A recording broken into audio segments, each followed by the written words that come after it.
I'm going to tell you why I think you should pay attention to Korea, why it would be really wise, and why it would be really wise if you're thinking about looking forward in the world. If you want to be forward-looking and not backward-looking, you pay attention to Korea. You pay attention to China. You pay attention to the East. And it's just amazing, quite fascinating how for somebody like me who's really interested in world history and is interested in the rise and fall of nations and cultures and the rise and the fall and the rise and the fall, I am 100% convinced that the next rise is in the East. It's in Southeast Asia. No question about it. And if I had children, my children would be studying about Korea and China.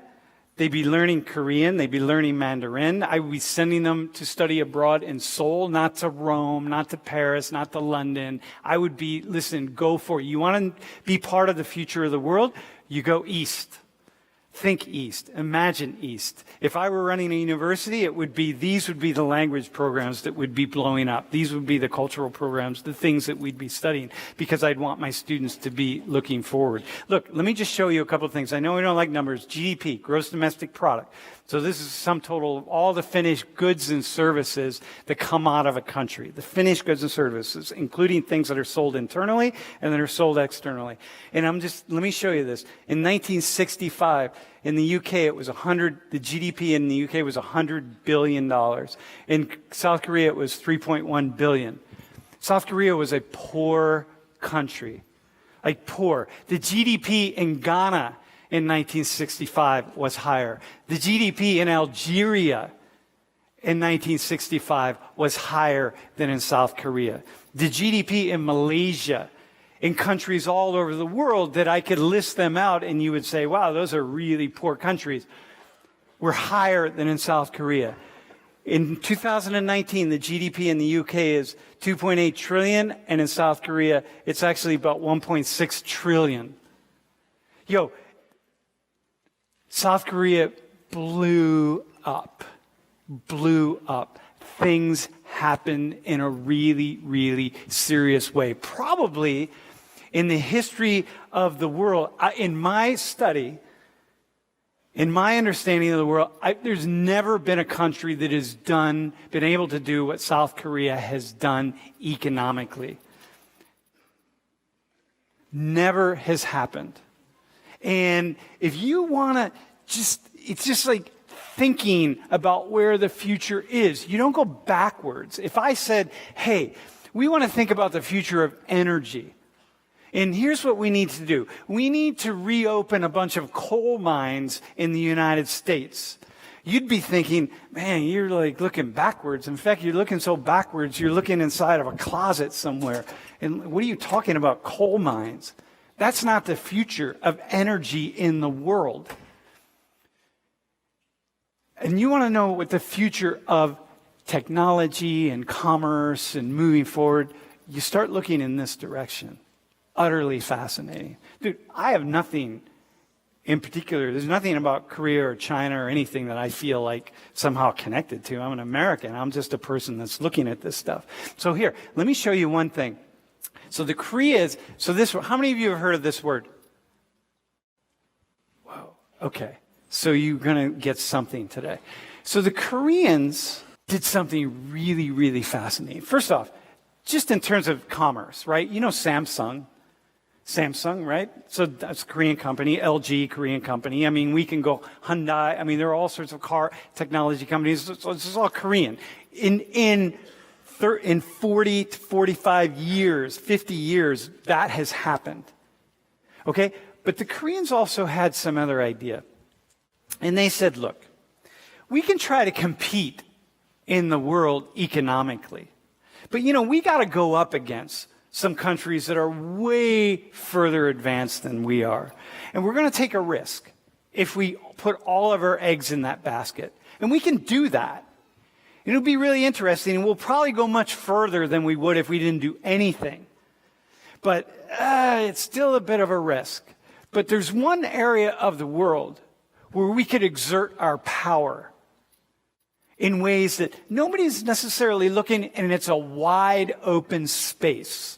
So the automobile industry is really dominated by a small group of people, the Americans, the Europeans, the Japanese, by the time you get to the 1970s and so on. The electronics industry, okay, we can start busting into that a little bit, but there are all these other clothing industries, all sorts of. But the one industry that we could bust into is the cultural industry. And so I had this idea. This is a Chinese word, and it means literally Korean wave. And what the Koreans said was, you know what we could do? We could put our energy into culture, selling culture and getting other people to consume culture, including consume our culture. And we'll focus on television, we'll focus on music, we'll focus on movies, we'll focus on any number of things that where we can put our energy, and we'll sell it to the world. And that's wide open because people are going to consume the kinds of things that are really interesting to them. And so the Koreans did that. They started what's called the Korean wave, which is where, so if you have the idea that, this guy,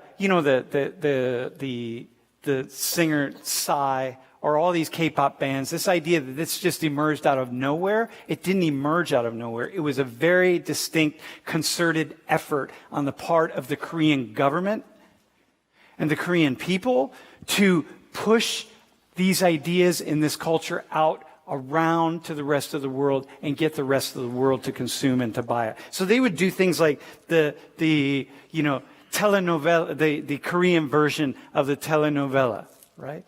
And the Korean version of the television shows and the series, to not just direct them to the world, but actually focus their energy very specifically on certain parts of the world where the rest of the entertainment industry wasn't focusing, like other parts of East Asia, like parts of Eastern Europe, Africa, even South America, and moving forward, not just translating or using subtitles, but actually directing, making series, making videos, making programs that are directly for particular audiences, as a way to get those audiences to buy in, giving people things that they've never had before and never seen before. And so something like K-pop didn't just emerge out of nowhere. It was years and years and years of very careful crafting and very careful movement forward. Utterly fascinating. And now it's this global phenomenon that people all over the world are consuming and buying and being fascinated by. And it happened just like this.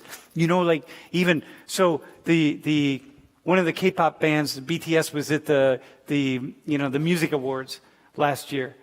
And 3 years ago, I came into this class and I said, "Hey, how many of you know BTS?" And 10 hands went up in the air.